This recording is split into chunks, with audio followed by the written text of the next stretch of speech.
जय सिया राम। नवरात्रि का समय साधना और सिद्धि के लिए सबसे उपयुक्त समय होता है। कारण ये क्योंकि इन 10 दिनों में जो दैवी शक्ति हो या फिर आसुरी शक्ति हो इस पृथ्वी पे विराजमान रहती हैं, मौजूद रहती हैं अपने सबसे प्रबलतम वेग में। इसलिए इन दिनों में हम या तो कई बार बुरी शक्तियों के प्रभाव में भी आ जाते हैं और हमारी साधना सिद्धि इस प्रकार की है तो हमारे मनोरथ भी पूर्ण हो जाते हैं। यानी इन दिनों में ये दोनों ही शक्तियाँ अपने प्रबलतम वेग में रहती हैं और दोनों शक्तियाँ एक साथ भी रहती हैं क्योंकि ये ऋषि कश्यप की संतानें हैं। ये दोनों शक्तियाँ देव और दानव ऋषि कश्यप की संतानें हैं। दिति और अदिति जो 2 पत्नियाँ हैं ऋषि कश्यप जी की, उन्हीं से इनका आविर्भाव हुआ है, इसलिए एक साथ रहती हैं। अब साधक इन दोनों ही शक्तियों के प्रभाव में आ जाते हैं तो जो लोग मनोरथों की सिद्धि चाहते हैं वो तमाम तरह की साधनाएं करते हैं, पूजा पाठ करते हैं, हनुमान चालीसा का पाठ करते हैं, दुर्गा सप्तशती का पाठ करते हैं, तमाम वो उपाय करते हैं जिससे कि दैवी कृपा के वो पात्र बन सकें और जीवन में खुशहाली और उनके जीवन में तरक्की हो सके, इसलिए नित्य लगे रहते हैं। अब इस समय हनुमान जी की साधना का भी बड़ा विशेष महत्व होता है। एक तो साधकों का मत ये है कि जब हम माँ दुर्गा की आराधना करते हैं तो स्वाभाविक है कि आराधना में, पूजा में बहुत सारे विध्वंसक तत्व भी सामने आने लगते हैं, बहुत सारी जब विघ्न बाधाएँ सामने आने लगती हैं। तो हनुमान जी की जब हम आराधना करते हैं, पूजा करते हैं तो माता की कृपा के बीच में जो विध्वंसक तत्व सामने आने लगते हैं, ये जो विघ्नकारी तत्व जो होते हैं वो विघ्नकारी तत्व हट जाते हैं। ये जो बाधाएँ हैं वो हट जाती हैं हनुमान जी को देखते ही और हम माता के पूर्ण कृपा के पात्र बन जाते हैं। दूसरा यह है कि नवरात्रि के इन 10 दिनों में, नवरात्रि का मतलब ही है कि 9 दिनों की रात्रि, इन विशेष दिनों में हनुमान जी की बहुत सारी विशेष लीलाएं जुड़ी हुई हैं। इन्हीं दिनों में हनुमान जी ने पंचमुखी रूप भी धारण किया था, अहिरावण का वध किया था। और आप उड़ीसा में चले जाएं, उड़ीसा से तो बहुत सारे भक्तों ने कुछ तस्वीरें भेजी हैं कि वहाँ पे पंचमुखी हनुमान जी के विशेष तौर पे साधना होती है।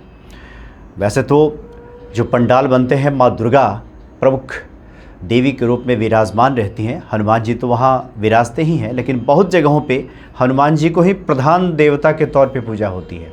उड़ीसा के बहुत सारे क्षेत्रों में या फिर दक्षिण की तरफ भी जो श्रीलंका का सटा हुआ जो पूरा भूभाग है वहाँ के बारे में जो जानकारी मिलती है कि वहाँ पे हनुमान जी की पंचमुखी स्वरूप की आराधना इन 9 दिनों में विशेष तौर पे की जाती है और उसका हमें पूर्ण फल प्राप्त हो जाता है। अब हनुमान जी की एक साधना है जिसको 12 नाम साधना कहते हैं। हनुमान जी के जो 12 नाम हैं इसकी साधना की जाती है और ये साधना की जाती है मनोरथों की सिद्धि के लिए, मनोकामना पूरी करने के लिए। कोई विशेष हमारी मनोकामना है जो पूरी नहीं हो पा रही, किसी प्रकार की मनोकामना है, जीवन में जो भी समस्याएं हैं, जिसका भी हम उपाय चाहते हो कि ये काम पूरा हो जाए, ये जीवन में ये घटित हो जाए, हमारे जीवन में प्राप्त हो जाए, उसके लिए 12 नाम की त्रिदिवसीय ये साधना की जाती है।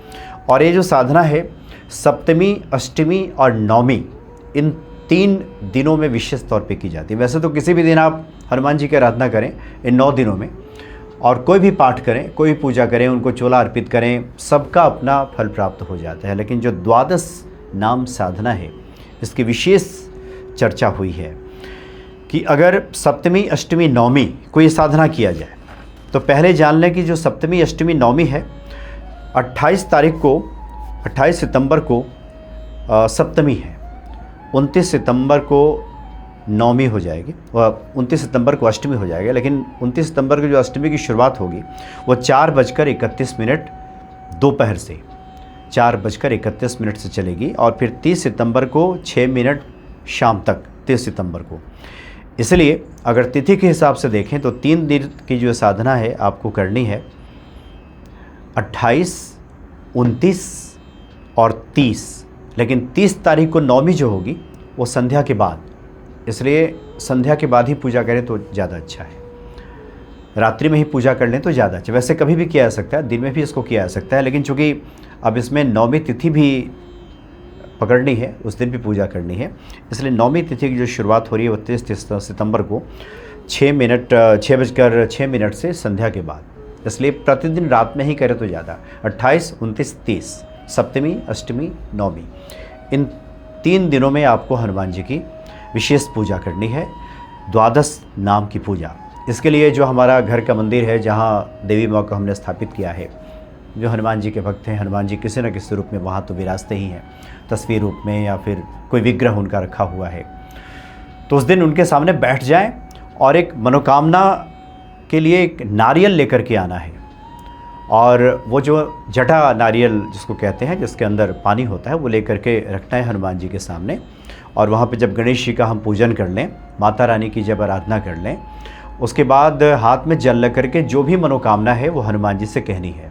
और हनुमान जी का एक टीका जो सिंदूर का है उस नारियल पे लगा देना है और वहीं पे नारियल उनके सामने रख देना है और हाथ में जल लग करके जो भी हमारी मनोकामना है वो कहना है कि प्रभु आप इसको पूर्ण कर दें।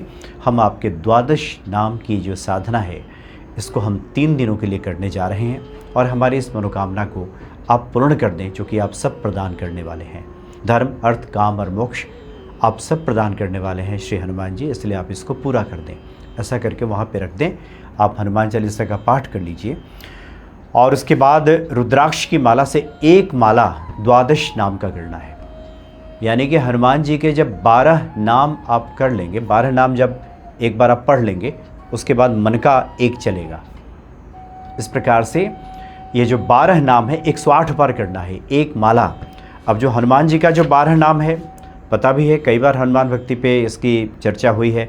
हनुमान, अंजनी पुत्र, वायुपुत्र, महाबल, रामेष्ट, फल्गुन सखा, पिंगाक्ष, अमित विक्रम, उदधिक्रमण, सीता शोक विनाशन, लक्ष्मण प्राणदाता, दशग्रीवस्य दर्पहा, ये 12 नाम है। तो 12 नाम जब हो जाएगा तो मन का एक, यानी कि एक बार हो गया ये। इस प्रकार से 108 बार करना है प्रतिदिन, 3 दिन करना है। नारियल वहीं रखा रहेगा और प्रतिदिन जैसे हम जल का पात्र रखते हैं, दिया जलाते हैं, कोई भोग मिष्ठान हनुमान जी को हम अर्पित करते हैं, ये सब तो रोज़ करना ही है। और नियमित जो पूजा हमारी होती है वो होती ही है। आखिर में हम आरती करते हैं, वो आरती करेंगे ही। जो क्षमा प्रार्थना करते हैं, क्षमा प्रार्थना करेंगे और नीचे जल गिरा करके जो हमें फल की प्राप्ति हो, शक्राय नमः ऐसा कह करके, या फिर फलम भवेत, जो मैंने पूजा किया उसका फल मुझे प्राप्त हो, ऐसा कह करके जल को माथे पर लगा लेना, हनुमान जी को प्रणाम कर लेना है। तो ये रात्रि में ही करें तो ज़्यादा अच्छा है। रात्रि में इसलिए क्योंकि जो तिथि का जो टूट भांग है, तो इस प्रकार से चूँकि नौमी तिथि 30 तारीख को संध्या के बाद आएगी, इसलिए नौमी को भी ये करना है, इसलिए रात्रि में रोज़ कर लें तो ज़्यादा अच्छा है। तो ये 27, 28, 29 और 30 ये 3 दिन होता है। सप्तमी, अष्टमी, नौमी, ये 3 दिन इसको करना है। इसी प्रकार से पूजन करना है। एक एक माला 12 नाम का आपको तीनों दिन जप लेना है। और फिर दशमी के दिन हनुमान जी की को प्रार्थना करनी है, हनुमान चालीसा का पाठ करना है और वो नारियल उठा करके ले जा करके हनुमान जी का जो मंदिर है वहाँ पे जा करके हनुमान जी के सामने रख देना है कि हमारी ये मनोकामना है, इसको आप पूर्ण कर दें, और उनके सामने रख देना है। वहाँ हनुमान जी को कुछ भोग प्रसाद अर्पित करना है और उसके बाद फिर घर आ जाना है। और फिर प्रतिदिन की जो हम पूजा करते हैं वह निश्चित ही करते रहें। और ऐसा देखा गया है कि 21 दिन 41 दिन होते होते व्यक्ति के जो मनोरथ हैं वो अवश्य ही पूर्ण हो जाते हैं हनुमान जी की कृपा से। जो इच्छा करी हो हरि मन माही, हरि प्रसाद कछु दुर्लभ नाही। जो भी हमारी इच्छा है वो हरि के प्रसाद से, श्री हनुमान जी कृपा से निश्चित ही वो इच्छा हमारी पूरी हो जाती है। तो ये महा उपाय है हनुमान जी के द्वादश नाम का, जो सप्तमी, अष्टमी और नौमी को करना है। निश्चित ही हनुमान जी कृपा करेंगे। परम दयालु हनुमान जी के दर से आज तक कोई खाली नहीं लौटा है। धैर्यपूर्वक जिसने भी पुकारा है, जो भी उनकी शरण में रहा है, निश्चित ही उसकी झोली भर गई है। जय सिया राम।